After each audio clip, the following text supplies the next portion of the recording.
Olá, meus irmãos em Cristo, quero saudá-los com a paz do Senhor Jesus. Hoje é um dia de decisão. Hoje é o dia de você vencer. Hoje é o dia mais difícil da semana, é a sexta-feira. É o dia da pressa. É o dia em que as coisas têm que serem resolvidas. É o dia que o inimigo faz com que as pessoas venham explodir de estresse, venham explodir o seu estresse. É o dia em que a depressão ela aumenta na sexta-feira. Na sexta-feira a depressão aumenta quando a pessoa está muito fraca no relacionamento, é a decisão de separar. Quer dizer, tudo de ruim é planejado na sexta-feira. Tudo de ruim, na verdade, não é planejado, mas é executado na sexta-feira. Entende? A sexta-feira é o dia que o inferno trabalha, matando, roubando, destruindo a vida das pessoas. Mas nós estamos aqui. Existem muitos homens de Deus clamando nesta hora, no Brasil e no mundo, por você que sofre, por você que padece, por você que precisa de uma vitória hoje. Pastor, eu preciso de uma vitória hoje. Então agora nós vamos orar. É meio-dia. Vamos falar com Deus.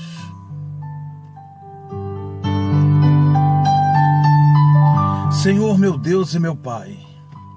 Ó Deus, em nome do Senhor Jesus Cristo, o único mediador, o único intercessor, o único que pode levar as nossas orações até o Pai. Não é o Espírito Santo que leva as nossas orações diretas a Deus. O Espírito Santo leva as nossas orações ao nosso mais sublime intercessor. Nós temos um rei que é o nosso intercessor. Nós temos um rei que quer o nosso bem. Nós temos um rei que não quer usurpar o que nós nem temos, ou pesar em nós, que é a nossa vida. O que nós temos é a nossa vida. E nós temos a graça de ter um rei que se entregou por nós, que só quer o nosso louvor, a nossa adoração. Ele quer que ele seja o centro da nossa adoração. Então, meu Pai, a minha adoração se chama Jesus. A minha fé se chama Jesus Cristo. O meu amor se chama Jesus Cristo. Pai, eu creio nesse Jesus de Nazaré, que hoje é rei, foi promovido rei, foi promovido rei dos reis e senhor dos senhores. E eu sei, meu Pai, que nenhuma potestade pode resistir a esse nome. Meu Deus, a minha Bíblia diz que debaixo do céu não existe nenhum outro nome dado entre os homens pelo qual importa a nossa salvação e também a nossa cura, a nossa libertação. Então, meu Deus, em nome de Jesus, eu profetizo vitória para essa pessoa. Eu profetizo fé entrando na vida dela.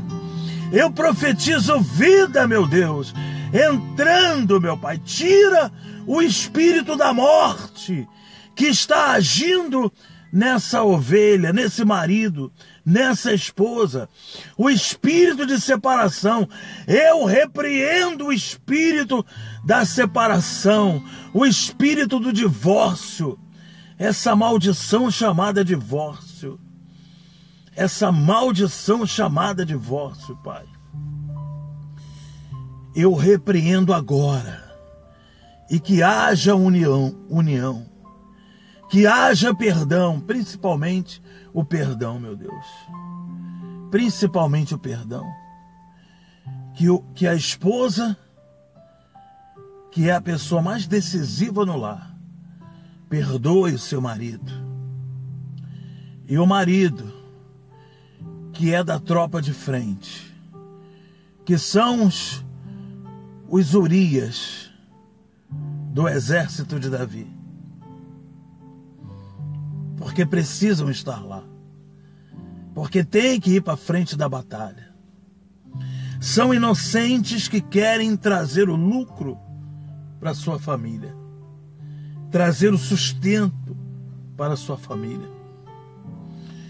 Mas, meu Deus, eu quero que, em primeiro lugar na vida desse pai, o Espírito Santo faça a obra na vida dele. Que o Espírito Santo seja o agente lutador ao lado dele, o amigo verdadeiro ao lado dele. Porque aí, Senhor, ele nunca mais vai ter decepções. Nunca mais ele será enganado. Porque o amigo Espírito Santo vai estar com ele. Em nome de Jesus. Amém e amém. Graças a Deus, hein?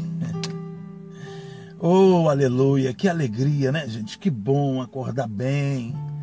Se bem que hoje eu não sei se eu nem acordei, eu não sei nem se eu dormi. Eu sei que hoje foi a madrugada inteira sem depressão, mas porque tem hora que Deus diz assim, olha, fica esperto, vai orar, não fica nessa de ficar dormindo não, porque você tem a salvação, mas tem pessoas que dependem, né? Dependem de mim, dependem do meu filho Jesus, né?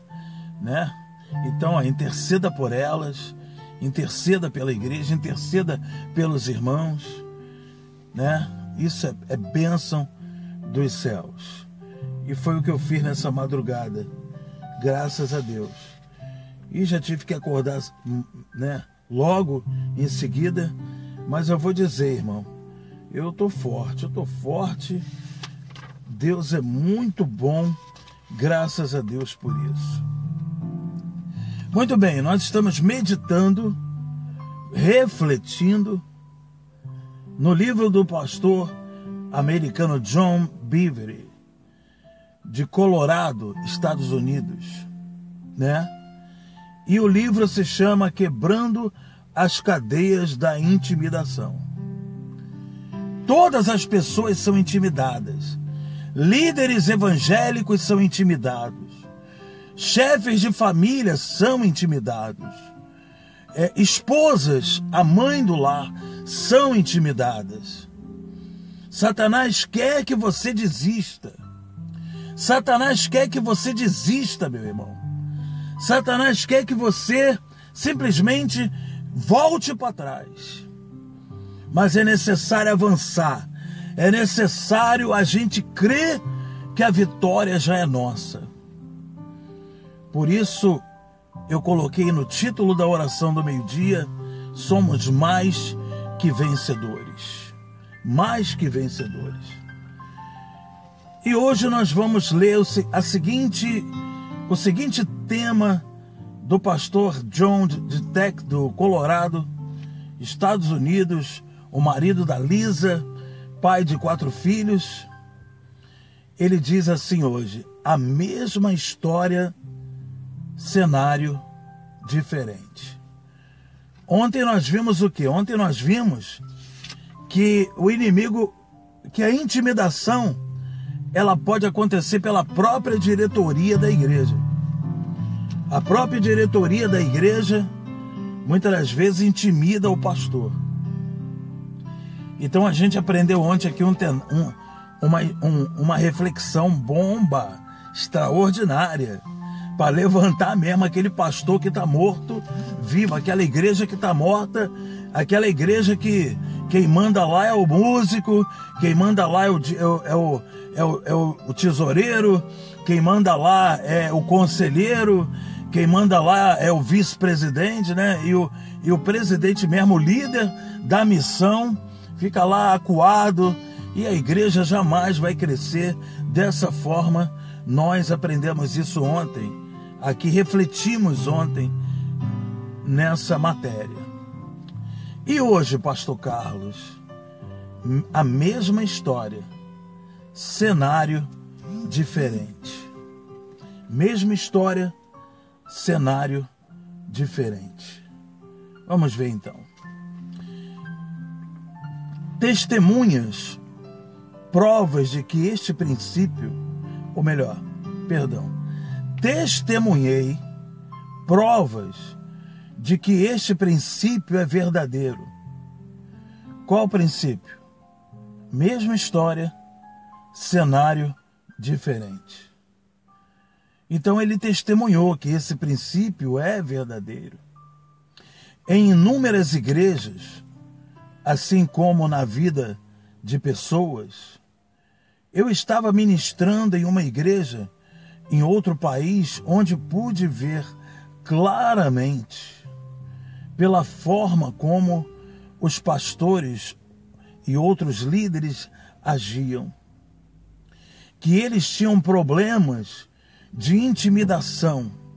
Preguei durante toda a semana, incentivando-os a permanecerem fortes no Espírito e a avançarem em direção ao seu alto chamado em Deus. 4 meses após a minha partida, o tamanho da igreja havia triplicado. Eles passaram de um prédio de 400 lugares para um auditório com 2.000 lugares. Quando retornei após um tempo, aquela nação, o pastor me diz, quando retornei àquela nação, deixa eu ler direito aqui. Quando retornei após um tempo àquela nação, o pastor me disse que ele e sua igreja não foram mais os mesmos desde que quebraram as cadeias da intimidação. Fui convidado para ministrar durante 3 dias em Atlanta. Na última noite, preguei sobre quebrar o poder da intimidação. O pastor foi gloriosamente liberto da intimidação que sofria pelo seu próprio povo. Ele disse: você precisa voltar imediatamente e ficar por 1 semana. Então, voltei 3 semanas depois e realizamos 9 cultos. O poder e a presença de Deus eram tão fortes que algumas pessoas tiveram que serem carregadas, tamanha era a presença de Deus. Levadas para casa depois da meia-noite. As pessoas ligavam para o pastor em sua casa na mesma noite perguntando o que deveriam fazer porque ainda estavam sendo tocadas pela presença de Deus. Isso aqui é verdade. Eu me lembro que quando eu fui cheio do Espírito Santo, a igreja que eu congregava era em Padre Miguel. Até a minha casa dava ali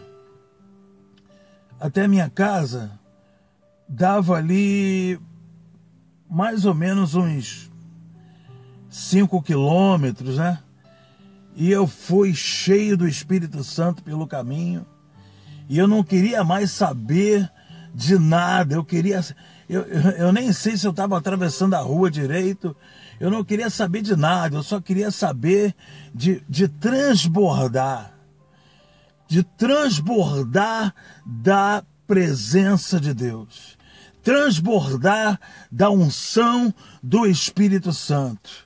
E esse tempo vai voltar, querido.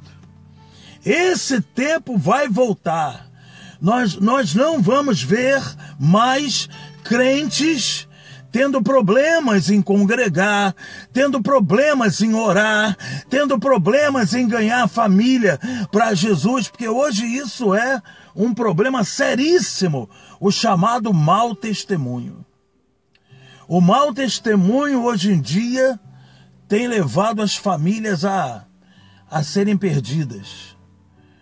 Entendeu? Crer no Senhor Jesus, será salvo tu e tua casa, não está se cumprindo em muitas famílias brasileiras e mundial. Por quê? Por causa do mau exemplo, por causa do mau testemunho. entendeu? Por causa de não querer se encher da presença de Deus. Qual é o pecado?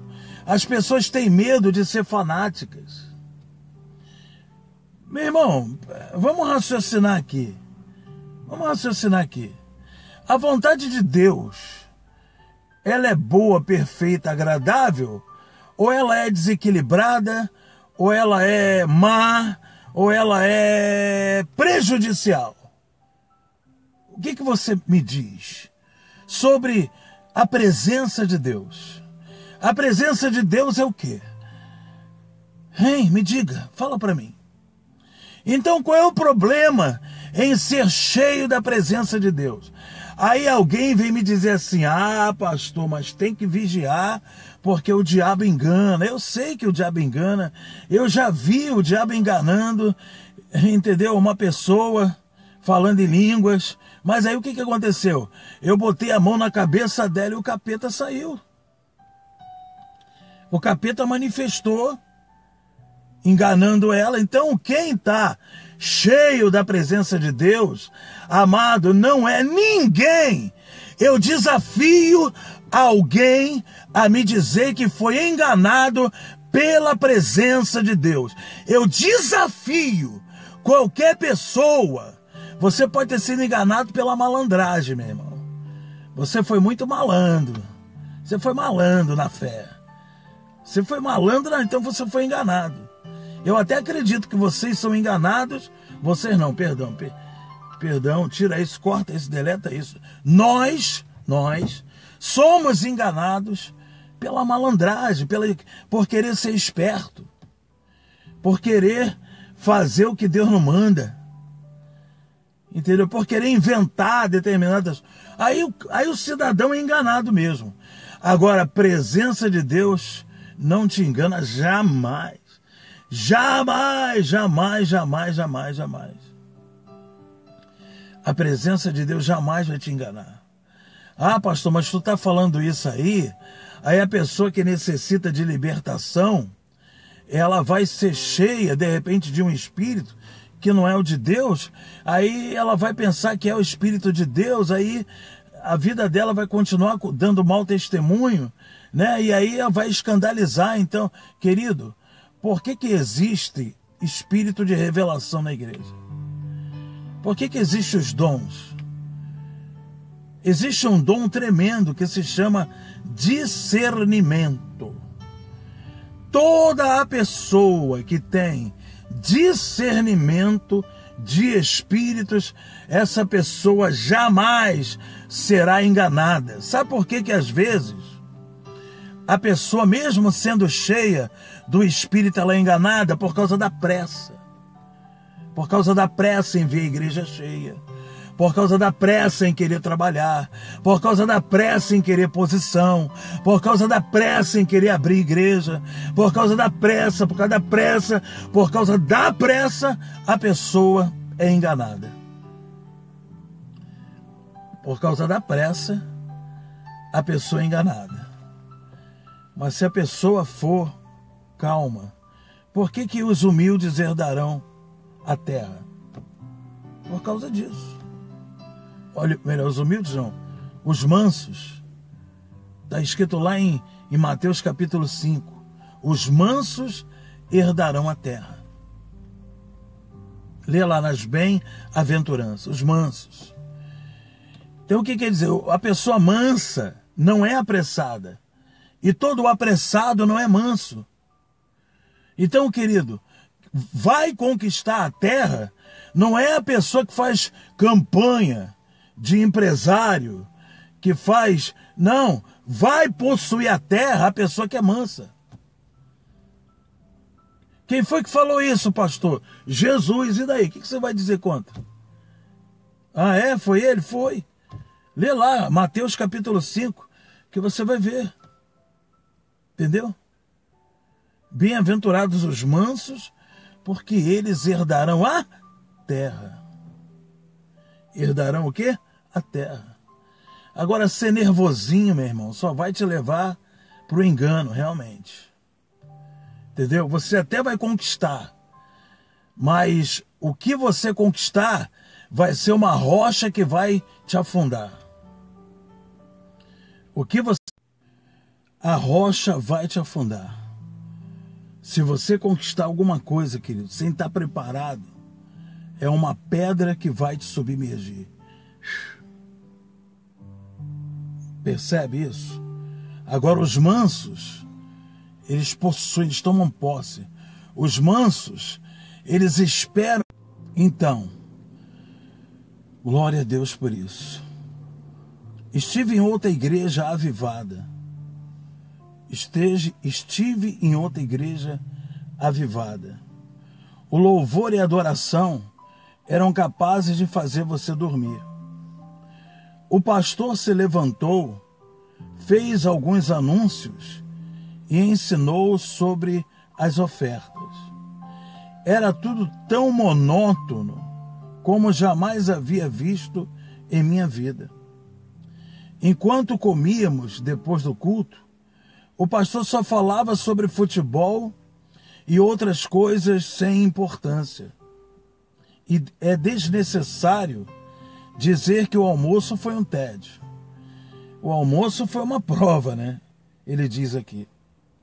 No dia seguinte ele me ligou: John, minha mulher só dormiu por 1 hora e eu nem sequer fui para a cama, disse ele. Ficamos acordados a noite toda, nos arrependendo e chorando, e depois rindo. Então começávamos tudo de novo. Arrependimento, choro e depois riso. Naquele dia ele convocou a diretoria e se arrependeu diante deles, pedindo perdão por não ser o líder que Deus... Que bonito, né? Que bonito isso. Tem gente que diz que não faz isso não, senão o povo não te respeita. Gente,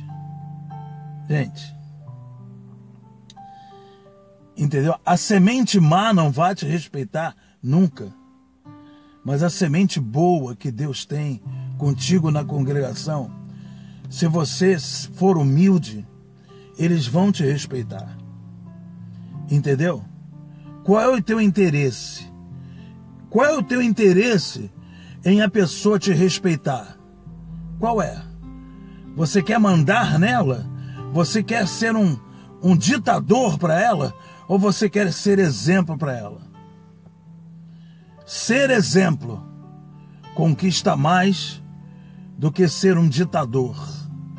Ser um exemplo de humildade, você conquista mais a congregação do que você ser um ditador, dizendo aqui quem manda sou eu.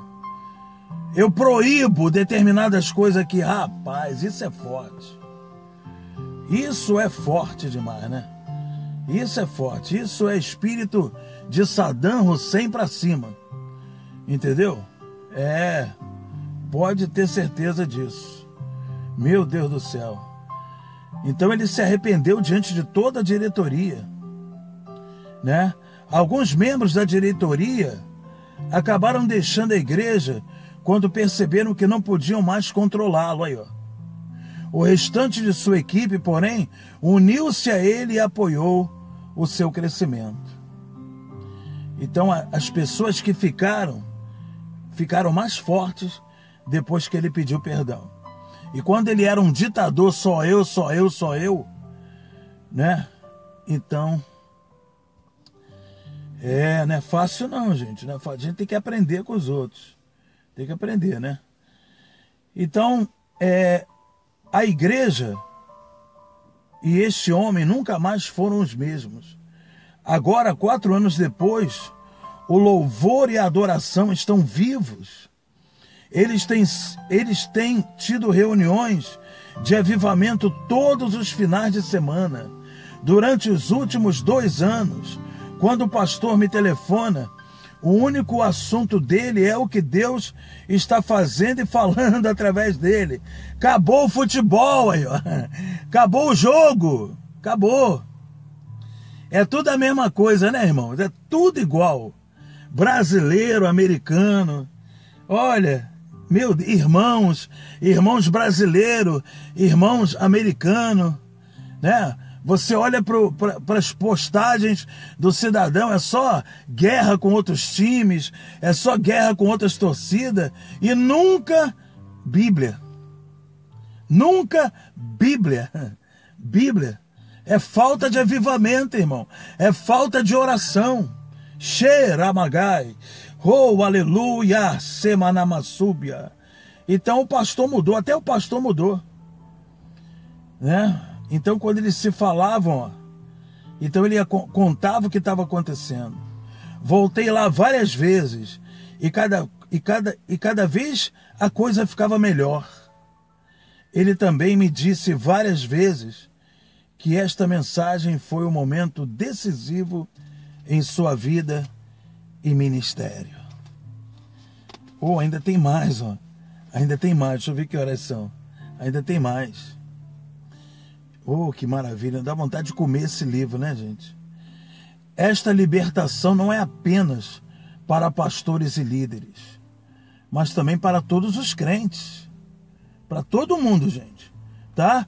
Não pensa que é só para pastor, porque tem que acabar esse tempo da pessoa ir para a igreja e querer só que o pastor jejue, só que o pastor suba monte, só que o pastor se consagre, só o pastor pode ser santo, eu não. Mentira! Engano! Você, ovelha, você tem que dar bom testemunho para a sua família. Entende? O carcereiro ganhou a mulher dele e os filhos, lá em Atos 16:31, porque ele foi um bom testemunho. Ele aceitou Jesus. Ele ia se matar, mas Paulo disse, não faças isso, porque nós não saímos não, fica tranquilo. Aliás, Paulo, o homem de Deus, foi bom exemplo para ele, né? Porque se fosse outro, malandro, já fugia depois do terremoto. Ih, rapaz, vamos lá, vamos sair daqui, vamos fugir, porque Deus lançou o terremoto aqui, ó. Deus fez o negócio tremer aqui. Vamos lá, fuga, fuga, fuga. Não. Porque tinha ali presos olhando para Paulo. Gente, bom testemunho é tudo na família. Bom testemunho na família é tudo. Porque senão, lá no altar, você vai estar pregando mentira. Porque a sua vida fala mais do que o que você faz, o que você prega. Gente, gente, aqui em Itajaí, eu já vi tanta coisa. Eu já vi gente que prega muito cheirar cocaína, cheirar pó, cheirar crack. Eu já vi isso. Vocês sabiam que existe isso? Existe isso. E o sujeito é fera, tá por aí, ó. Entendeu? Eu não estou falando de uma coisa que me contaram, não. Tá? Foi uma conferência de aniversário de inauguração que nós fizemos há 8 anos atrás e isso aconteceu. Entendeu? Isso aconteceu. Então, não é pelo que a gente faz, gente. Não é pelo que a gente faz, é pelo que a gente é. Não se apega que você prega bem, que você, entendeu? Louva bem, se convença de quem você é, querido, para Deus. Porque Deus não há variação, não há sombra de mudança nele. Deus não muda. Está escrito lá em Malaquias, né? Lá em Malaquias o povo só olha o dízimo, mas lá está escrito, entendeu? Que Deus ele não muda. Deus ele não muda. Malaquias 3, versículo 6, está escrito, porque eu, Senhor, não mudo. Por isso vós, filhos de Jacó, não sois consumidos. Então, querido, o Senhor, aleluia, é Deus. Você já prestou atenção no que o povo falou quando o fogo caiu do céu, lá no desafio de Elias e os profetas de Baal? Lembra no que o povo de Israel passou a gritar a todo mundo? Só o Senhor é Deus. Olha essa palavra é. Só o Senhor é um. Não é só o Senhor é um. Porque senão teria comparação. Né? Porque se tem um, tem o dois, tem o três, tem o quatro. Não. Eles falaram, só o Senhor é. Essa palavra é dá uma pregação tremenda, meu amigo. É, só o Senhor é Deus. Então com Deus não tem mudança, não tem variação, tem perdão. Perdão sim. Mas quem é perdoado tem que ser realmente transformado. Glória a Deus. Gente amiga, esta libertação não é apenas para pastores, mas para pessoas do povo. Uma mulher esteve presente em um culto no qual preguei sobre quebrar o poder da intimidação. Após o culto, ela disse que sentia as garras do medo e da intimidação serem soltas de sua vida. Algumas noites depois, ela e sua filha foram atacadas e ficaram sob a mira de um revólver na entrada de sua garagem. 3 jovens as atacaram, a mesma coisa que acontece aqui no Brasil, acontece lá. 3 jovens as atacaram, agarraram a bolsa da mulher e cercaram-nas rapidamente. Uma grande ousadia se levantou dentro dela e ela começou a falar em línguas, o mais alto que podia. Aleluia! O jovem que estava segurando a arma gritou, pare com isso! Ela não parou. Ela não fez nada demais. O jovem ficou tão confuso que a filha dela conseguiu correr para dentro da casa e ligar para a polícia. Os homens fugiram, levando apenas a bolsa. Menos mal, né? Menos mal. No dia seguinte, um homem cristão decidiu andar até a casa de sua mãe por um caminho diferente do que costumava fazer. Ele encontrou a bolsa da sua mulher em um bosque e ligou para ela. Os dois se alegraram juntos. Só estava faltando uma pequena quantia em dinheiro. E todos os seus documentos ainda estavam na bolsa. Ela disse à minha esposa que acreditava que esta mensagem havia liberado a coragem que salvou sua vida. No passado, ela ficou intimidada com a facilidade que teria ficado oprimida pelo medo em um confronto como aquele. Ela estava muito entusiasmada por estar livre. Dou toda a glória a Deus por esses testemunhos. Eu também fui cativo da intimidação, mas por sua graça, agora sou livre. Esta liberação da sabedoria e o poder para libertar os cativos veio dele. Nós identificamos o medo e a intimidação e a capacidade que eles têm para impedir o poder e o dom de Deus em nossas vidas. E até mesmo paralisá-lo, como acontece na maioria dos casos. Entretanto, o nosso propósito é ir além da simples identificação e seguir em frente para quebrar as suas garras mortais. Amém, gente? Eu passei por isso também uma vez. A minha filha Débora veio do Rio de Janeiro. Aí eu a levei em Cordeiros, que o povo de Cordeiros estava com saudade dela. É uma outra igreja nossa que tem aqui em Itajaí. Aí eu levei a minha filha lá. Minha filha pregou lá, ficou lá. E eu voltei. Na volta, um homem começou a me seguir. Me fechou, e assim, aqui, ó, desse lado aqui, ele apontou a arma e disse, eu vou te matar porque você está me perseguindo.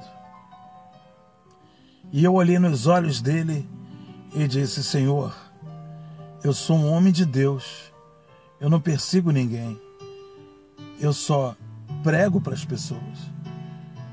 E o homem abaixou a arma e foi embora. E ele apontou nervoso assim. Quer dizer, eu fiquei ali esperando só a bala sair e pronto. Mas eu não fiquei dizendo: ai, moço, ai, não. Ai, moço, não me mata não, porque eu prego. Não me mata não, porque eu tenho uma igreja. Não, nada disso. Eu fiquei assim, olhando nos olhos dele. Também não abaixei a cabeça, olhei nos olhos dele. E ele foi embora. Simples assim. Amém? Pastor, mas tu não tem medo de morrer, não? Não. Só quando o pecado está na nossa vida é que a gente fica cabreiro, porque conhece a verdade. Mas quando você vive na santidade, meu irmão, quando você vive na pureza, você não tem medo de nada. Tá bom, gente? Que Deus abençoe a sua vida. Fique na paz do Senhor. Tenha uma ótima sexta-feira. E domingo eu quero você junto conosco. Você que é daqui de Itajaí. Anote aí. Domingo, 8 horas da noite. Rua Luiz Lopes Gonzaga, 1025, esquina com a Nilson Edson dos Santos, no bairro São Vicente. Que Deus abençoe a todos. Um beijo no teu coração. E até amanhã, em nome de Jesus.